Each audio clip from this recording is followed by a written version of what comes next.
Fish on. Oh, nice. Here we go. Reel. Nice one, man. Nice one. Look good. Tight on him.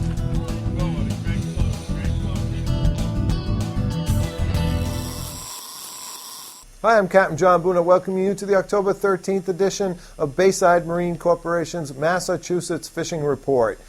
Quick note, this is not going to be our last show due to popular demand. Thousands of bras and panties came in this week for us not to take the show off the air. Or it could have been because there's a lot of tuna and bass around that we're not going to go up. But we're going to do one more show next week. And up first this week is Peter Santini with the Boston Harbor Report. Peter, welcome to the show. Hey, John, how are you, pal? Listen, bass, big bass all over the harbor all this weekend today, 30, 40-pound bass, taking live mackerel. You're catching the mackerel out by Grays and Boston Light. Just drift them and troll them. Big, big bass. Yep. The night fight is on. Bass up to like 40 pounds, taking flood. Big bluefish. It's been pretty. Also some good topwater action this morning too, off of Spectacle Island and off of Long Island. Okay, let's pretend I'm Joe Schmo and I'm out there and I go to the Graves and I get my 12 mackerel and they all look tasty for bass. Which way do I point the boat after that? Well, I would go, if it was high tide, I'd throw the mackerel over the high spots behind George's Island, over by Ram's Head, a spot that gets exposed at low tide. It's got enough water, they go at high tide. It's about 10 feet at high tide. Great fishing. That's the way I like to fish it. But anywhere else in the north or the south channel, if it's low tide, you just drift them in there. You'll pick up some nice fish. Way to go, Peter. Tuna, anything close to the harbor? Because we're seeing them to the south. I'm sorry? You getting any tuna close to the harbor, Peter? Yeah, well, there was some big fish. Actually, my buddy hooked up a nice one today in the corner. He said about 750 pounds up on the northwest corner, but he lost it after an hour and a half. But there's been some bass in between B-Buoy and Gray's Light. Tuna between Gray's Light and B-Buoy, 50-inch size. Yeah. And some big ones in the mix as well. I got you. Smelt, I talked to you about smelt. You said it was with the rain. What does it look like this week? Well, it looks pretty good. I mean, as far as we have plenty of fish around, and it's going to be wild. All this great weather is a blessing. It's going to extend the season. Okay. Well, that means we're going to talk to you next week too, Peter. Okay. I'll talk to you next week. Okay. Bye-bye. Wish me luck. I'm going partridge hunting. Oh, boy. Those things sound like a helicopter going off between your legs when you get too close to them. Good luck partridge hunting, Peter. Thanks. Bye. Bye-bye. And now, the MFR Tip of the Week. For this week's Bayside Marine Corporation Tip of the Week, I'd like to talk about a question I've been getting a lot the past couple weeks because of the chum bite. And I'll use grapes as an example because they're shaped like a balloon. I've been asked what depth should I be setting my balloons at to the weight and how far to the weight to the bait. I'll tell you what I like to do. I like to throw one back a good ways, about 60, 70 yards behind the boat and the tide's moving, at about 60 feet to the weight and another 30 feet to the bait. The next grape I have in line, I'll set actually a little bit deeper, probably about 90 feet, and the closest grape to the boat, I will have it about 110, 120 feet to the weight. That gets me my bites. Good grapes. I'm Captain John Boonard, and that's your Bayside Marine Corporation Tip of the Week. Up next is Captain Damon Sacco from Castafari Charters, and he's fresh out there still on the hook, giant fishing right now, and hopefully he scores while we're on the phone. We'll get to hear it live. Damon, welcome. Thanks, John. Good to be here. How you doing? I'm doing well. Let's talk about stuff that isn't so local. The East of Chatham tuna fish, are they still around? They are definitely still around in big numbers. If you get out towards the BB buoy and you put a spreader bar in the water, likelihood of getting a fish is probably 80%. Right. Put some ballyhoo way back, your chances go up even more. And they're pretty much eating everything that people troll. There's a fleet every day out there ranging from 30 to 60 boats, so you can't miss it. It's all right around the vicinity of the BB buoy. Wow. And when are they moving the pin? Next week or something?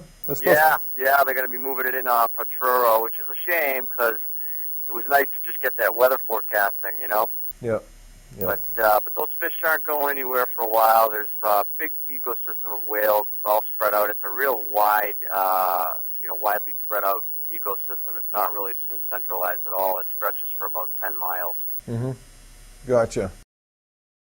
So they get, well, what about in close to Chatham, the stuff off Nauset and running up that contour line? Yep, there's fish there too. There's fish at Crab Ledge. Guys are seeing them on the way back. A buddy of mine actually saw a bunch of fish off Crab Ledge on the way in from the BB Boo yesterday. So there are definitely fish all up and down that fathom, that 30 to 40 fathom line. You just follow the contour right between the BB and the BC buoy. And the trick is to just find those shear waters, and if you're out looking and you don't want to go to the BB and you want to fish a little closer, you can put them in a Crab Ledge, troll down towards the Sword, and find the shear waters. And usually they're a sure indication of fish. Yeah. Now weather windows are probably not available anymore. But what's the deal in the canyons right now? Well, the canyons, there was a good bite all the way from Hydrography to Atlantis. There's good water out there. It's real warm stuff, 80-degree water. Just gorgeous stuff. And there's been a really good night bite on yellowfin tuna. There's been big eye, and actually an incredible swordfish bite happened over the weekend. There were two boats at Atlantis Canyon apparently on Saturday night, and they each caught 8 swordfish, 16 swords in 2 boats over one night. Wow.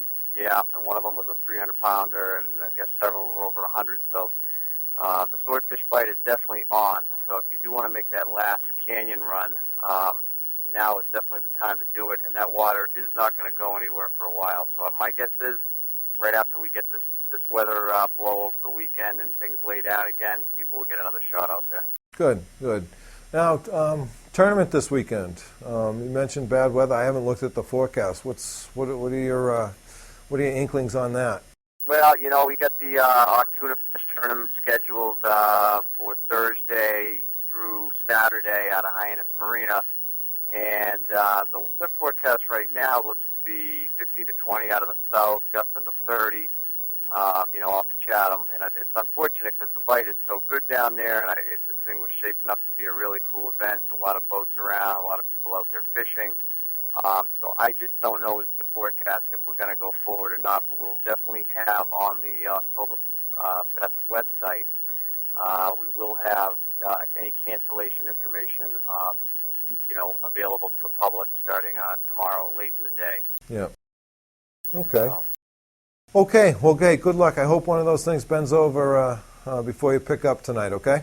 All right, thanks, John. Have a good one. You too. Bye-bye. Mass Fishing Report. .com. Whoa. Hand rush.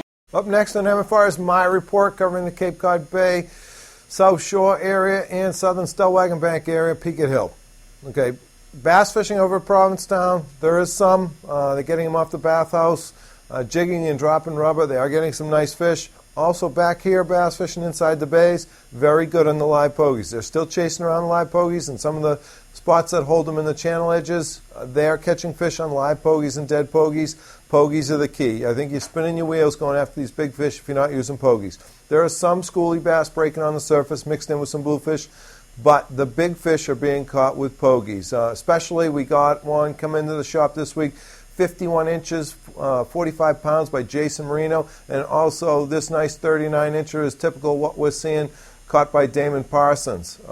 There are bass still around. That's why we're going to be here next week talking about it. Now, the tuna fishing.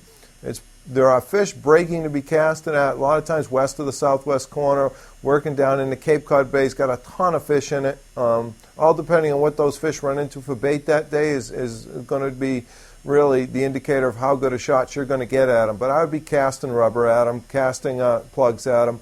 They're generally not responsive to bait of any sort.